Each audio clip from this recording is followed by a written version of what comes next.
बहुत पहले की बात है। एक ब्राह्मण था, वासुदेव नाम का ब्राह्मण। वो बहुत ज्ञानी और विद्वान था।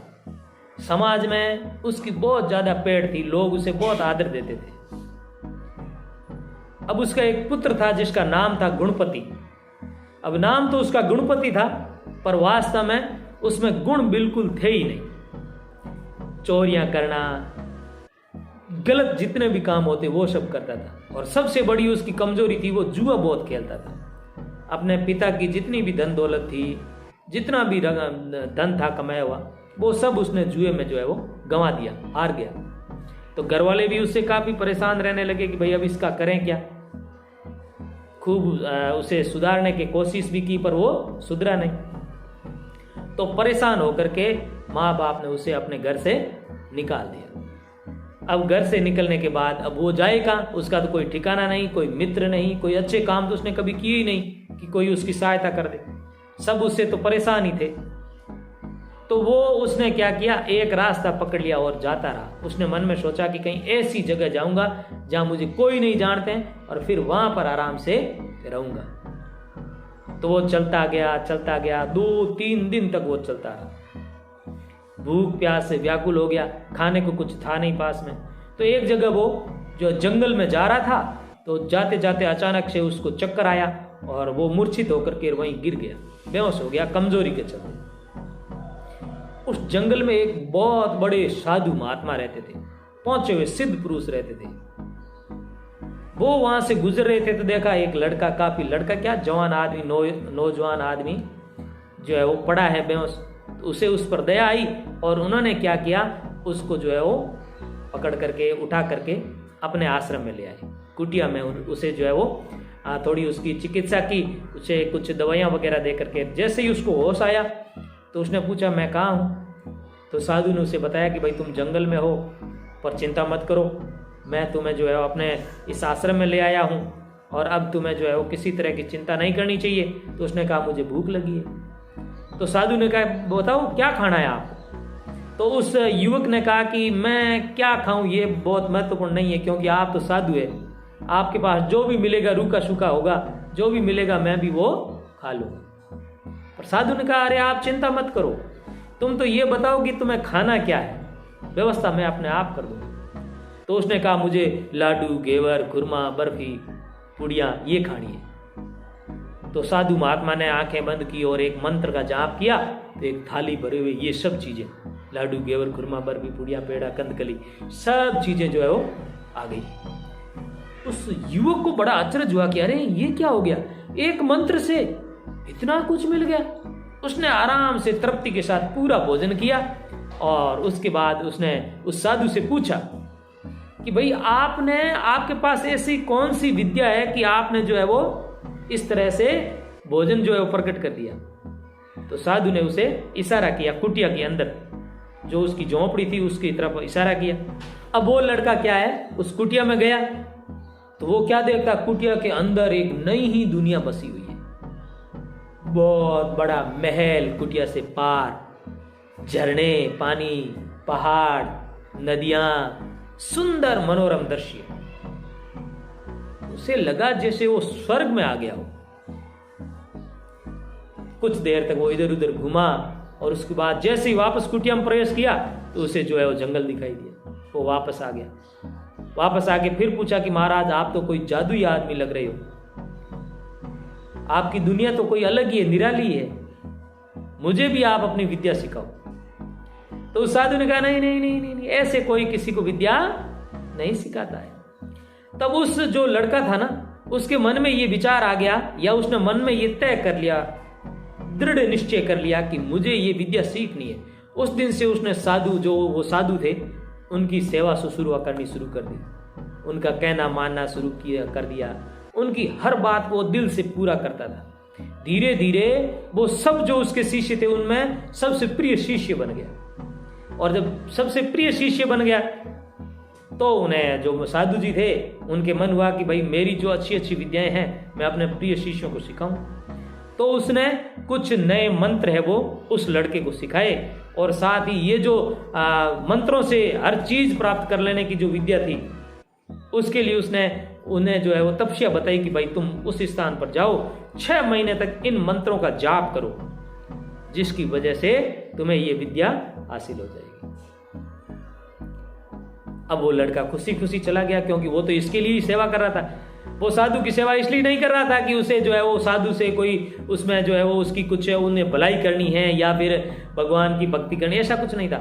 वो तो जानबूझ के सेवा इसीलिए कर रहा था कैसे भी करके इस साधु का मन जीत लिया जाए और फिर जो है ये विद्या सीख ली जाए। वो 6 महीने के लिए चला गया नियत स्थान पर, उन मंत्रों का जाप किया। 6 महीने तक उसने जो साधु की बताई हुई जगह थी वहां पर गया और 6 महीने तक लगातार उन मंत्रों का जाप किया।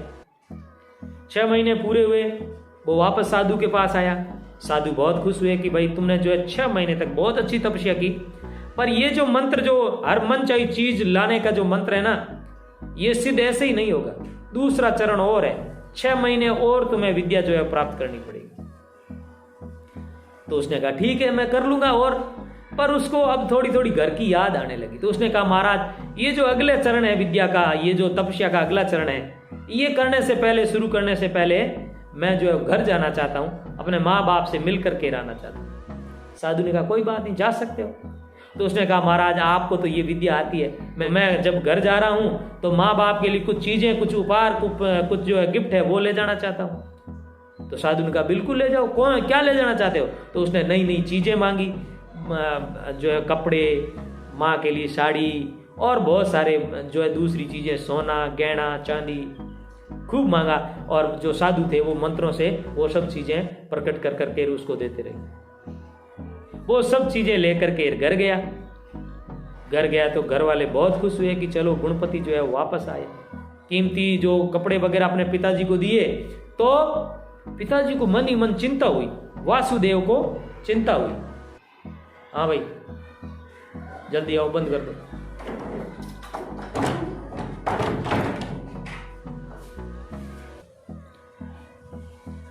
तो जब ये सब चीजें उसके पिताजी ने देखी तो उन्हें मन ही मन चिंता हुई कि ये क्या मामला है।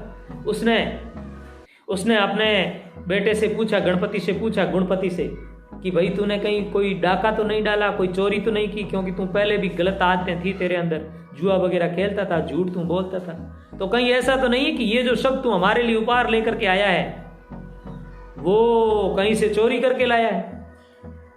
तो उसने कहा, गणपति ने कहा कि नहीं पिताजी ऐसी बिल्कुल भी बात नहीं है, बल्कि उसने अपनी बात बताई कि मैं एक ऐसे महात्मा जी के वहां रहता हूं जो मुझे अब जो है विद्या सिखा रहे हैं हर चीज को प्रकट करने की, जो भी मन में इच्छा होगी वो पूरी हो जाएगी, ऐसा जो है वो मेरे को दे रहे हैं मंत्र। पर 6 महीने मैंने तपस्या कर ली, वापस जाके 6 महीने और तपस्या करूंगा, फिर वो मंत्र सिद्ध हो जाएगा और मैं भी उन्हीं की तरह ये मनपसंद चीजें हैं वो प्रकट कर दूंगा। तो क्योंकि उनके पिता थे वो तो बहुत गुणवान थे, उन्होंने उसे सीख दी कि देखो इस प्रकार की विद्या सीखने के लिए आदमी को बहुत ज्यादा समझदार होना पड़ता है, किसी भी तरह का कोई भी अहंकार, घमंड मन में नहीं रखना और बहुत सावधान रहना। विद्या यदि सीख जाओ तो उसका दुरुपयोग कभी मत करना।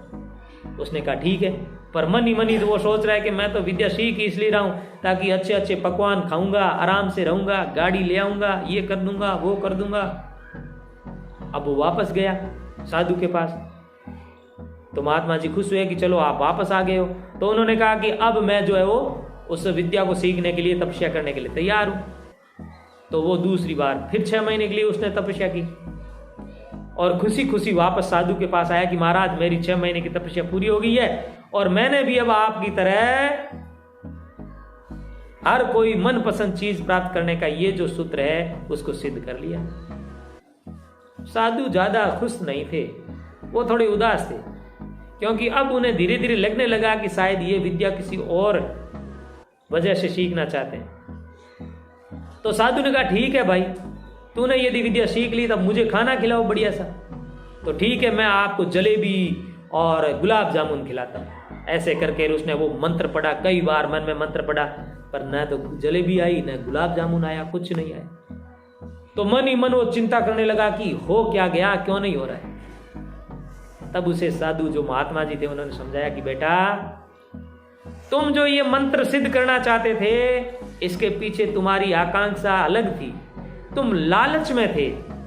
तुम्हें ये लग रहा था कि इस प्रकार का मंत्र सीखने के बाद मेरी जिंदगी पूरी तरह से सुविधापूर्ण हो जाएगी, हर चीज मैं जब बैठे बैठे ले लूंगा और जिंदगी आराम से काटूंगा। इस लालच की वजह से तुम्हारा ये मंत्र सिद्ध नहीं हुआ, तुम सीख ही नहीं पाए।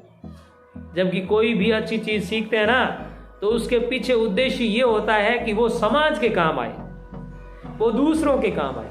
तू तो अपने लिए कुछ सोच रहा था कि मैं ये कर दूंगा वो कर दूंगा, इसलिए तू ये विद्या नहीं सीख पाए। तो हम जो भी विद्या सीख रहे हैं, ग्रहण कर रहे हैं, सिर्फ इसलिए नहीं कि अपना भला हो जाए, बल्कि इसलिए कि समाज का भी भला हो।